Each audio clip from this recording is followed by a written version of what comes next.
सबों को सलाम, वेलकम टू ऑल। सदूम और अमूरा की बर्बादी के बाद अब्राहम ने अपना सफ़र जारी रखा और चलते हुए वो जरार के मुल्क में आ पहुंचा और इसी मुल्क में उसने क़याम किया। उस वक्त अबीमलिक जरार का बादशाह था।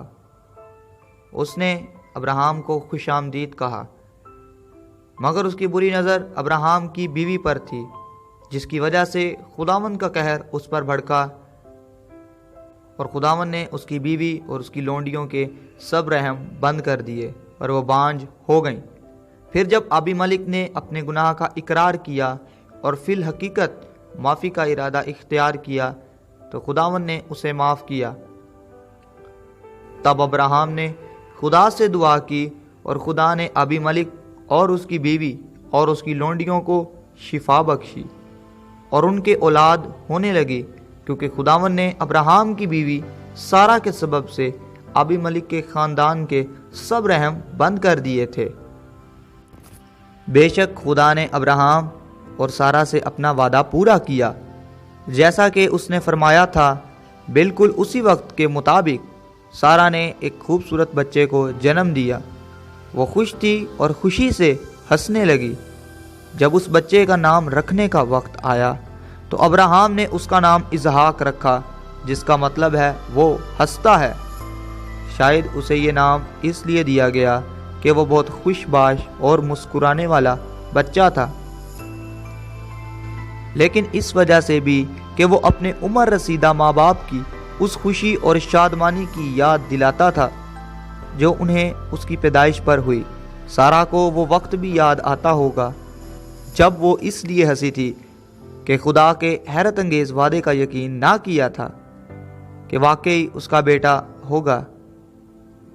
नन्ना इसहाक खूब बढ़ता गया और चंद महीने बाद नन्हे नन्हे लड़खड़ाते कदमों से हर जगह चलने फिरने लगा। एक दिन सारा ने खेमे से बाहर देखा तो बड़ा सौतेला भाई इस्माइल इसहाक को बुरी तरह छेड़ और तंग कर रहा था।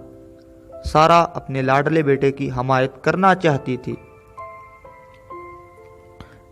वो जल्दी से गई और अब्राहम को तलाश किया और उससे कहने लगी कि इस्माइल और उसकी माँ हाजरा को फौरन घर से निकाल दे, जो कि मिस्री लौंडी थी। अब्राहम बहुत रंजीदा हुआ और परेशान भी। इसहाक बेशक वादे का फर्जंद था, जो उनके लिए मौजज़े से कम ना था, मगर इस्माइल भी अब्राहम का बेटा था। अब्राहम उसे कोई तकलीफ या नुकसान पहुंचाना नहीं चाहता था। खुदा ने अब्राहम को तसल्ली दी और उसे दोबारा यकीन दिलाया और कहा, जो सारा कहती है वो कर, मैं इस्माइल की निगहदाश्त और परवरिश करूंगा। अब्राहम ने सारा की तजवीज़ मान ली। अगली सुबह अब्राहम ने चमड़े के एक थैले में खाने की चीज़ें डालीं और पानी का एक मशकीज़ा लिया। फिर उसने हाजरा को बुलाया और वो चीज़ें उसके सपुर्द करके कहा कि अपने बेटे को साथ ले और यहाँ से चली जा, जैसे भी हो सके ज़िंदगी बसर कर। यूँ उसने हाजरा को अपने डेरे से निकाल दिया। हाजरा बहुत परेशान थी और नहीं जानती थी कि मैं कहाँ जाऊँ। वो इस्माइल के साथ उस खुश्क और बंजर और दुश्वार गुजर इलाके में इधर उधर भटकने लगी। कड़कड़ाती धूप पड़ रही थी, झुलसा देने वाली लू चल रही थी। जल्द ही उनके खाने की चीज़ें ख़त्म हो गईं। इससे भी बुरा ये हुआ कि मशकीज़े का पानी भी ख़त्म हो गया।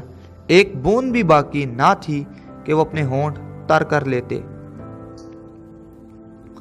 हाजरा जानती थी कि इस जलते हुए रेगिस्तान में पानी के बगैर ज़्यादा देर जिंदा रहना मुमकिन नहीं। इस्माइल भी सख्त कमज़ोरी महसूस कर रहा था। वो प्यास से निढाल था। वो बहुत परेशान था और बहकी बहकी बातें कर रहा था। अब आगे बढ़ना मुश्किल ही नहीं, नामुमकिन था। हाजरा को एक झाड़ी नज़र आई। उसने इस्माइल को उसके साए में लिटा दिया। फिर वो वहाँ से हट गई, क्योंकि वो उसका घराना बर्दाश्त ना कर सकती थी। वो उसके प्यास से फटे और सूजे हुए होंठ नहीं देख सकती थी। वो जानती थी कि पानी ना मिला तो मेरा बेटा मर जाएगा, मगर खुदा ने इस्माइल का घराना और रोना सुन लिया था। اور خداوند کے فرشتہ نے ہاجرہ سے کلام کیا۔ خداوند کے فرشتہ نے کہا، ہاجرہ مت ڈر، اسماعیل کے پاس جا، اسے تسلی دے، وہ مرے گا نہیں، میں اس کی نگہداشت اور پرورش کروں گا اور اس کی نسل کو ایک بڑی قوم بناؤں گا۔ پھر خدا نے ہاجرہ کی آنکھیں کھولی اور اس نے دیکھا کہ قریب ہی تازہ، صاف اور ٹھنڈے پانی کا ایک چشمہ ہے۔ اس نے شکر گزاری کے ساتھ مشکیزہ بھر لیا اور لے جا کر اسماعیل کے ہونٹوں سے لگا دیا۔ وہ جان گئی کہ یہ وہی خدا ہے جس نے میری اس وقت بھی مدد کی تھی جب میں نے اس سے پہلے سارا اور اس کا گھر چھوڑ دیا تھا۔ وہ خدا اب بھی میرے ساتھ ہے اور ہم دونوں کی نگہبانی کر رہا ہے۔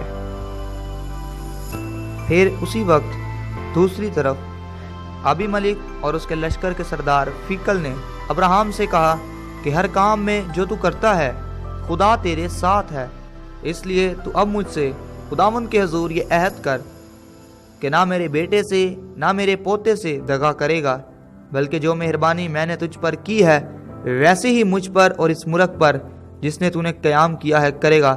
ابراہیم نے اس کی بات کے ساتھ اتفاق کیا، اور ابراہیم نے پانی کے ایک کنویں کی وجہ سے جسے ابی ملک کے نوکروں نے زبردستی ان سے چھین لیا تھا، ابی ملک کو جھڑکا۔ ابی ملک نے کہا، مجھے خبر نہیں کہ کس نے یہ کام کیا، اور تو نے بھی مجھے نہیں بتایا، اور نہ میں نے آج سے پہلے اس کی بابت کچھ سنا۔ پھر ابراہیم نے بھیڑ بکریاں اور گائے بیل لے کر ابی ملک کو دیے، اور دونوں نے آپس میں عہد کیا، اور ابراہیم نے بھیڑ کے 7 مادہ بچوں کو لے کر الگ رکھا، اور ابی ملک نے ابراہیم سے کہا کہ بھیڑ کے ان 7 مادہ بچوں کو الگ کرنے سے تیرا کیا مطلب ہے؟ اس نے کہا کہ بھیڑ کے ان 7 مادہ بچوں کو تو میرے ہاتھ سے لے تاکہ وہ میرے گواہ ہوں کہ میں نے یہ کنواں کھودا۔ اس لیے اس نے اس مقام کا نام بیرسیبا رکھا، کیونکہ اسی جگہ ان دونوں نے عہد باندھا تھا۔ تب ابی ملک اور اس کے لشکر کا سردار فیکل دونوں اکٹھے ہوئے اور فلسطینیوں کے ملک کو لوٹ گئے۔ تب ابراہیم نے اس جگہ جھاؤں کا ایک درخت لگایا، اور وہاں اس نے خداوند سے جو ابدی خدا ہے دعا کی، اور ابراہیم بہت دنوں تک فلسطینیوں کے ملک میں رہا۔